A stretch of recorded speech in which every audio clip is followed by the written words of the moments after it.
মাননীয় মুখ্যমন্ত্ৰীৰ যোৱাকালিৰ এটা কথা শুনিলো। মুখ্যমন্ত্ৰীয়ে কৈছে মহবুল দিলৱাৰৰ নিচিনা মানুহক খতম কৰিবৰ কাৰণে বিজেপিৰ জন্ম হৈছে। কিমান ভয়ংকৰ এটা শব্দ তেওঁ কৈছে। যদি তেওঁলোক দোষী আইনে তেওঁলোকক যাৱজ্জীৱন জেল দিয়ক, ফাঁচি দিয়ক, যি দিয়ক, কিন্তু আইনে কৰিব। কিন্তু সংবিধানত শপত খাই মুখ্যমন্ত্ৰীৰ দায়িত্বত থকা এজন মুখ্যমন্ত্ৰীয়ে কেনেকে ক'ব পাৰে যে এনেকুৱা মানুহক খতম কৰিবৰ কাৰণে বিজেপিৰ জন্ম হৈছে। মাননীয় মুখ্যমন্ত্ৰী মহোদয়, ক্ষমতাৰ অপব্যৱহাৰ নকৰিব। ক্ষমতা বহুত মানুহ ক্ষমতাশালী মানুহ দেখিছো, বহুত ক্ষমতাশালী মানুহৰ শেষটো এৰাবাৰীত পৰিণত হোৱাও দেখিছো। গতিকে এনেকুৱা কথা নকব। তেওঁলোকক যদি কিবা আইনভাৱে আছে আইনে আদালতে কৰিব, কিন্তু আপুনিয়ে আইন, আপুনিয়ে আদালত নহব।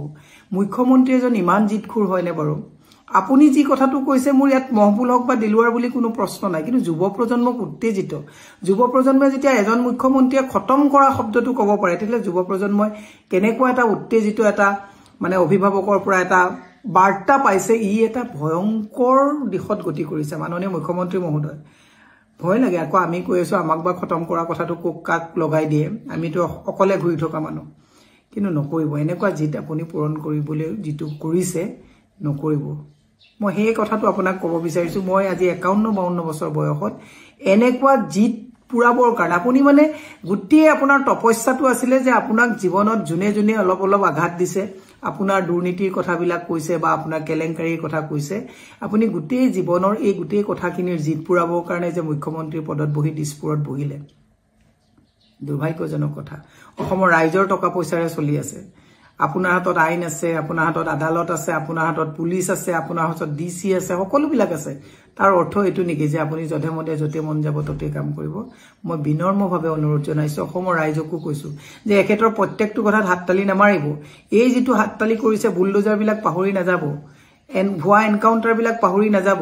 ক'ব নোৱাৰো কাইলৈ কাক ক'ত কি কৰি দিয়ে। গতিকে অসমৰ ৰাইজকো বিনম্ৰভাৱে অনুৰোধ জনাইছো, যদি সঁচাকে তেওঁক ভাল পায়, তেওঁ কোৱা ভুল কথাবিলাকক শুধৰাই দিব।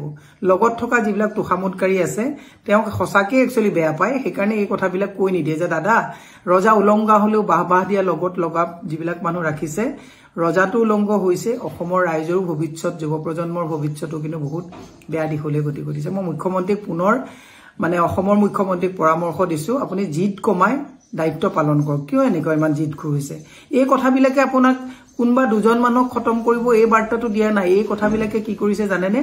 এই কথাবিলাকে যুৱ প্ৰজন্মক উত্তেজিত কৰিছে। সেইকাৰণে অলপ কথাতে আজিকালি মাৰ্ডাৰ কৰি দিয়ে, অলপ কথাতে মানুহে মানুহক মাৰি দিয়ে। ক'ৰবাত গাড়ী এখন এক্সিডেণ্ট হলেও পটককে কথা পাতিবলৈ যাওঁতে মাৰি দিয়ে। কিয় জানেনে? মুখ্যমন্ত্ৰীয়ে যদি এনেকুৱা ধৰণৰ কথা কৈ থাকে, এইটোৱে মানুহৰ মাজত এটা ইম্পেক্ট পেলায়। মুখ্যমন্ত্ৰী মহোদয়, আকৌ কৈছো দেই, এনেকুৱা উত্তেজিত কথা নকব, এনেকুৱা জিদখুৰ কথা নকব, ক্ষমতাৰ অপব্যৱহাৰ নকৰিব। বহু বাঘা নেতাৰ ঘৰ অৱসৰৰ সময়ত এৰাবাৰীলৈ পৰিৱৰ্তিত হোৱা দেখা পাইছো। আপুনিও যাতে অৱসৰৰ সময়ত আপুনি কৰি যোৱা এই হঠকাৰী কথাবিলাকে আপোনাক আমনি নকৰে, তাৰ কাৰণে আহ্বান জনাইছো। আপুনি গোটেই জীৱন মুখ্যমন্ত্ৰী হৈ থাকিব নোৱাৰে, এইটো কথা মনত ৰাখিব। ৰিটায়াৰমেণ্ট আপোনাৰো হ'ব।